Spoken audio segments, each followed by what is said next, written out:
आजकल एक मूवी बहुत चर्चा में है, द कश्मीर फाइल्स, या ये कहें कि कश्मीर जेनोसाइड। जिस तरीके से नरसंहार 1990 में कश्मीरी हिंदू, या ये नाम दिया गया कश्मीरी पंडित, इनका देखने को मिला। और लगातार हिंदू संगठन पूरे विश्व से एकजुट होकर इस मूवी का प्रमोशन इसलिए कर रहे हैं क्योंकि भांड बॉलीवुड इस प्रमोशन से पीछे हट गया। और मेरे साथ हैं आज़ाद विनोद जी, जो कि करीबन 150 हिंदू लोगों को आज G3S रोहिणी सेक्टर 11 में इसी क्रम श्रृंखला में मूवी दिखाने पहुँचे। मैं एक बार बात कर लेता हूँ, जान लेता हूँ क्या प्रेरणा रही और ऐसी क्या आवश्यकता पड़ी कि इन जैसे हिंदू संगठनों को आगे आकर यह कदम उठाना पड़ा। जी बहुत बहुत धन्यवाद। देखिए, सबसे पहले मैं आपके चैनल के माध्यम से बताना चाहूँगा कि ये जो फिल्म है, फिल्म नहीं है। पहली बात तो ये जो 90s के दशक में 90 में जो नरसंहार किया गया एक धर्म विशेष के द्वारा, वहाँ के लोगों को पलायन किया गया, बलात्कार किया गया, भागने पर मजबूर किया गया, और साथ ही साथ जो एक धर्मस्थलों से इनके से जो आवाज़ें आईं कि आप यहाँ से छोड़ के चले जाइए, या तो मिल जाइए या भाग जाइए। मिल जाइए मन यानी कि इस्लाम कबूल कर लीजिए, और अगर इस्लाम कबूल नहीं कर सकते तो आप भाग जाइए यहाँ से। लेकिन भागिए कैसे? अपनी पत्नियों को, अपनी महिलाओं को यहाँ छोड़कर आप भाग सकते हैं अगर बचना चाहते हैं तो। वहाँ पर बहुत सारे लोगों का नरसंहार किया गया, बलात्कार किया गया, उनकी जो ज़मीन संपत्ति सारी अपने हड़प ली गई। लेकिन उसे लोगों ने एक अलग ही विशेष से जोड़कर दिखा दिया कि ये तो कश्मीरी पंडितों के साथ हुआ है। लेकिन ये जो आज अलग अलग संगठन के लोग सब लोगों को एकत्रित करके, जो लोग सक्षम है, जो नहीं है, उनके सबके साथ मिलकर जो एक माहौल बनाकर फिल्म देख रहे हैं, वो इसलिए देख रहे हैं क्योंकि ये कश्मीरी पंडितों की बात नहीं है, ये कश्मीरी हिंदुओं की बात है। हमको बांटा गया कश्मीरी पंडित के नाम पर। मुजफ्फरनगर में दंगा हुआ, बांट दिया जाटों के नाम पर। बंगाल में दंगा हुआ, वहाँ बांट दिया बंगालियों के नाम पर। कहीं पर भी कोई दंगा होता है, दिल्ली में दंगा हुआ तो बांट दिया अलग बिरादरी के नाम पर। हमको कब तक ये समाज अलग अलग बिरादरियों में बांटता रहेगा राजनीतिक तुष्टीकरण के माध्यम से। लेकिन इस बार राष्ट्रवाद और जातिवाद को ख़त्म करने के लिए जो राष्ट्रवाद ने एक पहल की है पूरे भारत के अंदर, आपने देखा कुछ बॉलीवुड भांड जो बड़े बड़े स्टारों को लेकर, एक मैं नाम लेने में भी गुरेज नहीं करूँगा, कपिल शर्मा जैसे बड़े शो के अंदर जो अलग अलग फिल्मों को प्रमोशन दिया करता था, उस व्यक्ति ने इस फिल्म को प्रमोशन देने से मना कर दिया इसके स्टार कास्ट के साथ। ये बहाना देकर इसके अंदर बड़ी स्टार कास्ट नहीं है, ये बड़ी स्टार कास्ट की बात नहीं थी। एक विशेष समुदाय के द्वारा एक शांतिपूर्ण समाज का जो नरसंहार किया गया, बलात्कार किया गया, उस विषय पर ये एक चरितार्थ फिल्म है, ना कि ये कोई कॉमेडी फिल्म नहीं है, ना ये कोई लिखित फिल्म है, ये सत्य घटना पर आधारित फिल्म है। लेकिन बॉलीवुड के अंदर इन भांडों का इतना ज़बरदस्त कब्जा है कि वो कुछ नहीं कर पाया, ना बोल पाया। लेकिन विवेक रंजन अग्निहोत्री जी ने बहुत हिम्मत की, उसके साथ अनुपम खेर जी, सब लोगों ने काफ़ी मेहनत की। और हम नहीं चाहते कि उस मेहनत को ख़राब किया जाए, ताकि भविष्य के अंदर लोग गोधरा गोधरा चिल्लाते हैं। मैं तो कहूँगा गोधरा पर भी फिल्म बननी चाहिए। गोधरा का हकीकत में है क्या? गोधरा के अंदर जो 59 नंबर बोगी के अंदर लोग जलाए गए, छोटे छोटे बच्चे, जिनका कोई कसूर नहीं है। ये गोधरा जैसे ही द कश्मीर फाइल्स आई, लगातार मैं वामपंथियों की सोशल मीडिया अकाउंट में देख रहा हूँ कि गोधरा पे कब मूवी बनेगी।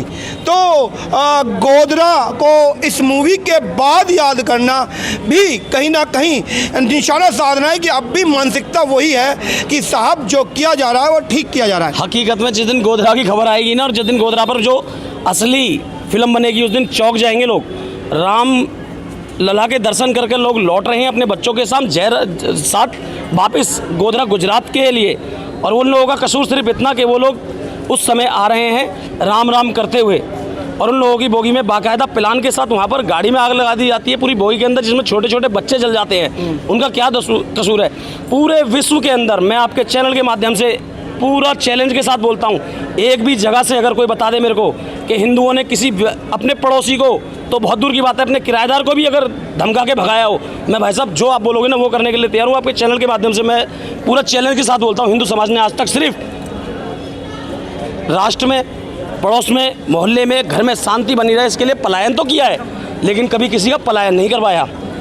यही हिंदू समाज की सहनशीलता उसको कब कायर बनाकर चली गई और इन लोगों ने नहीं, ये कायरता कहूँगा या निरंकुश कहूँगा, क्योंकि कायरता कहता हूँ तो आग उबाल दे देता है, निरंकुश कहता हूँ तो आदमी सोचता है चलो ठीक है, क्योंकि जब बात तलवार उठाने की आती है तो आदमी कहता है कि पड़ोसी का बच्चा उठा ले।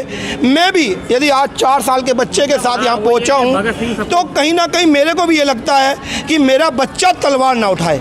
देखिए मैं बताऊँ अजय जी, यहाँ पर भगवान श्री कृष्ण जी कहते हैं शांति के मार्ग के लिए पलायन भी कीजिए, जैसे कि उनको रणछोड़ बोला जाता है। आप जाकर झुकिए भी, जिस तरीके से दुर्योधन के सामने झुके भी, लेकिन शांति को स्थापित करने के लिए व्यक्ति को अंत में युद्ध करना पड़ता ही पड़ता है। शांति स्थापित का कोई भी मार्ग सरल नहीं है। लेकिन एक कवि ने बहुत अच्छा कहा है, और उन्होंने कहा है अहिंसा परमो धर्म जीवन की कस्तूरी है, यदि दुष्ट नहीं माने तो हिंसा बहुत ज़रूरी है। जो भी व्यक्ति इस बात को मानेगा वो कभी भी अपने क्षेत्र से, अपने देश से, अपने धर्म से पलायन नहीं करेगा। और भी लोग हैं, बात करूंगा, क्योंकि जिस तरीके से सब एकत्रित होकर आज एक पूरे जन जागरण के साथ द कश्मीर फाइल्स को लगातार लोग देख रहे हैं और साथ में लोगों को दिखा रहे हैं। बात कर लेता हूँ। मेरा नाम राजेंद्र सिंह है और मैं सिर्फ ये कहना चाहता हूँ कि 25 से 30 साल बाद आज ये लोग ये चीज़ देख रहे हैं। 30 साल पहले जब ये जेनोसाइड हुआ था तब कहाँ थे ये लोग? तब मीडिया कहाँ थी? अच्छा, मैं आपसे पूछ लूँ, यदि आप कहें तो पूछ लेता हूँ। उस समय जनता पार्टी की सरकार थी और भाजपा उसके समर्थन में थी। अगर आप ये देखोगे कि जनता पार्टी की जब भाजपा वहाँ पे समर्थक थी, लेकिन कितने दिन हुए थे? फिर मात्र 45 या 46 दिन हुए थे। समर्थन तो वापस लेने में 1 सेकंड लगती है। चलो ठीक है, आप ये कह रहे हो ना, लेकिन जेनोसाइड की बात तो आज हम कर रहे हैं ना। 30 साल पहले क्यों नहीं करा? हिंदुओं के वोट सबको चाहिए, सब कुछ करना है। हिंदू के वोट तो आज भी चाहिए। तो आज भी सत्ताधारी पार्टी हिंदुत्व का नाम लेके सत्ता में है। 2014 के बाद आज क्या हो रहा है? कितने जेनोसाइड हो रहे हैं। लेकिन मेरा सिर्फ कहने का मतलब यह है कि उससे पहले जेनोसाइड नहीं होगा। यदि आप कहेंगे कि जेनोसाइड नहीं होगा तो इस मूवी को बार बार देखने की जरूरत ही क्यों आ रही है? क्योंकि लगातार इस बात का भी कयास लगाया जा रहा है कि अगले 1, 2, 3 साल के अंदर दिल्ली में यही मंजर देखने को मिल सकता है। तो सरकार किसकी थी? दिल्ली में तो अभी हुआ है, दंगे हुए तो हैं, अभी हुए हैं दंगे। लेकिन मेरा सिर्फ ये कहने का तात्पर्य है कि आज जो हम देख रहे हैं, पिछली सरकारों ने ये क्यों नहीं दिखाया? बड़ी मुश्किल से रंजन जी ने फिल्म बनाई है और आज जो हम देख रहे हैं लोगों में उबाल आ रहा है, लोग काम कर रहे हैं, लोग घरों से लोगों को निकाल के ला रहे हैं और युवाओं को फिल्में दिखा रहे हैं कि आप फिल्म देखो, ये इतिहास देखो, रक्त रंजित इतिहास है हमारा। अब जब हमारी घर की महिला नहीं देखेंगी, बच्चे नहीं देखेंगे तो हम क्या दिखाएंगे समाज को? अब जब एक और बात बताता हूँ, यह मूवी एक कैटेगरी अडल्ट कैटेगरी की है, बच्चों के लिए यह मूवी क्या आपको लगता है कि ठीक रहेगी? बिल्कुल ठीक रहेगी भाई साहब, ये इतिहास है, इतिहास है। अगर आज इतिहास नहीं बताया ना तो फिर आने वाली हमारी नस्लें नपुंसक है, बिल्कुल कायर है वो, क्योंकि उन्हें पता ही नहीं है हो क्या रहा है, चल क्या रहा है समाज में। और भी लोग हैं, बात करूंगा एक एक करके, क्योंकि जरूरी है लोगों की बात आप तक पहुंचाने के लिए। जी, मेरा नाम अजय वशिष्ठ है। पहले तो मैं बताना चाहूँगा, कश्मीर में जो एक समुदाय ने स्पेशल प्लान बना के जो हिंदू भाइयों का वहाँ से प्लान करने पे मजबूर किया गया, जो हमारी बहन बेटियों के साथ में किया गया, अत्याचार किए गए, ये वहाँ से नहीं, ये दिल्ली में भी और पूरे देश में होगा अगर ये हिंदू जगह नहीं। और ऐसी बात नहीं है, ये हिंदू अब जगने लगा है। जो इस फिल्म को प्रमोशन करने नहीं जानते, ये जनता प्रमोशन कर रही है। ये जनता जागरूक है। इसी जनता ने जो चाहते थे कि 5 स्टेट में से सुपड़ा साफ हो जाएगा बीजेपी का, 4 स्टेट में यही हिंदू भाई प्रमोशन करके लाए और जय श्री राम के नारे लगातार लोग बोलना चाह रहे हैं और हम भी सुनना चाह रहे हैं। बात कर लेते हैं। ये कश्मीर कश्यप मुनि का पवित्र जगह माना जाता है। कश्यप मुनि के नाम पे हमें कश्मीर दिया गया था और हमारे हिंदू समाज के धर्मगुरु स्वामी शंकराचार्य खुद यहाँ पर आकर के अपनी तपस्या किए थे और उसको महात्मा गांधी ने क्या किया, दे दी हमें आज़ादी बिना खड़क बिना तलवार, और साबरमती के संत तूने कर दिया कमाल। क्या यही कमाल है? आप डंडा रख करके, लाठी रख करके 47 उठा लो और हिंदुओं का कत्लेआम कर दो। आपको किस लिए पाकिस्तान अलग किया गया था? पाकिस्तान अलग नहीं करते। और अगर आपने माइनॉरिटी के नाम पे अलग किया, अपने देश को विभाजन किया, तो आपको उसी समय चले जाना चाहिए। अगर आपको 47 ही चाहिए तो आप जाइए पाकिस्तान में, चलाइए 47। कौन मना करता है आपको? जहाँ पे भूखे मर रहे हैं, नंगे मर रहे हैं, सब भूखे वहाँ पे भूखमरी फैला हुआ है और आपको क्या जरूरत है? यहाँ पे बिना खड़क बिना तलवार आपने आज़ादी दिला दी और 47 हाथ में देके हिंदुओं का कत्लेआम करवा दिया। बारे हमारे संत, बारे हमारे समाज, ये हिंदू इसी तरह मरता रहेगा और आप इसी तरह जो है बिना खड़क बिना तलवार आप हल्ला करते रहो, कोई दिक्कत नहीं। हम लोग ऐसे बटे रहे, इसलिए जातिवाद के चक्कर में, प्रांतवाद के चक्कर में बिल्कुल भी ना पड़े कोई भी। राज्यवाद के बाद में जातिवाद, ये सब चीज़ सिर्फ हमारे को नुकसान पहुंचाती है और कुछ नहीं पहुंचाता। एकता में रहो, संगठित रहो, जहां भी रहो।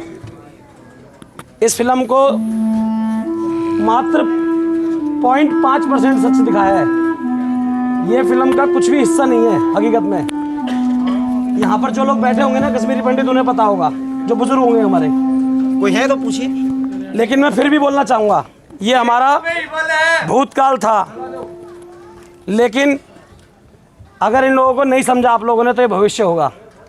इस बात को नोट कर लेना सारे लोग। मूवी देख के लोग बाहर आ रहे हैं, मैं चाहूंगा एक बार रिव्यू ले लिया जाए। आजाद जी आ रहे हैं। ये फिल्म अगर हिंदू नहीं समझे और जातिवाद में, क्षेत्रवाद में बटे रहे तो ये फिल्म हमारा भूतकाल थी, हमारे पूर्वजों का भूतकाल थी। और अगर इसी तरह भाईचारे में बटे रहे और अपने समाज के साथ इसी तरीके से दगाबाजी करते रहे तो ये हमारा भविष्य है। इसलिए सारे हिंदुओं को मैं इस फिल्म के माध्यम से ये बोलना चाहूँगा कि संगठित रहें, एक रहें। किसी भी प्रकार का कोई भी लालच दे, जातिवाद में बांटे, क्षेत्रवाद में बांटे, आपको बटना नहीं है और सिर्फ एक ही नारा लगाना है, गर्व से कहो हम हिंदू हैं, से कहो हम हिंदू हैं। हकीकत के तौर पे, हकीकत जो हम लोगों से छुपाई गई थी बस, और आप सब लोग, हम लोग जागरूक भी हो चुके हैं इस चीज के लिए। हिंदुस्तानियों के सामने ये हकीकत उजागर हुई है और आगे भी एक ही रहेंगे। ये तो शुरुआत है, इससे बड़ी बड़ी कहानियां छुपी हुई है इतिहास में जो गलत पढ़ाया गया है। जागो, जातिवाद में ना बटे, हिंदू है हम हिंदू। अगर ऐसा ही रहोगे तो ऐसे ही कटोगे आने 30 साल के बाद। मैं कहना चाहूँगा, सुनने में आया कि ये मूवी का सिर्फ 5% है, ठीक है। अगर ये पूरा 100% होता तो ये मूवी बैन हो जाती जी। बहुत बढ़िया कहा जिसने भी कहा 5% है तो ठीक है। यार बहुत अच्छी लगी और ये मैं दूसरी बार देखने आया हूँ और हमने प्रण करा है कि हम कम से कम 5-5 बार इस मूवी को देखेंगे और अपने लोगों को भी दिखाएंगे। जो जिनके पास सामर्थ्य नहीं है उनको हम अपने पैसे से ही मूवी दिखाएंगे, लोगों में जागरूकता फैले। ये जो बहुत बड़ा अत्याचार हुआ है कश्मीर में, जो कि हमें पता नहीं था, हमें भी अब पता लगा, 5-6 साल पहले पता लगा। बहुत दुख का विषय है और ये धीरे धीरे पूरे भारत में इनका जिहाद फैल रहा है, जिसको रोकने में ये फिल्म बहुत बड़ा योगदान कर सकती है। भारत माता की, भारत माता की। बहुत ही अच्छी मूवी है और आज के वर्तमान समय को अगर हम अभी से संवार के चलें तो हमने जो गलतियां की हैं वो दोबारा नहीं होंगी। आज अगर जैसे हमने देखा फिल्म में, आज अगर एकजुट नहीं हुए तो आगे भी हमें ये और देखना पड़ेगा, हमें सावधान रहना पड़ेगा, बेग हिंदू। और हमें इस पिक्चर से सबक लेना चाहिए कि आज भी हम एक है और आगे भी एक रहेंगे।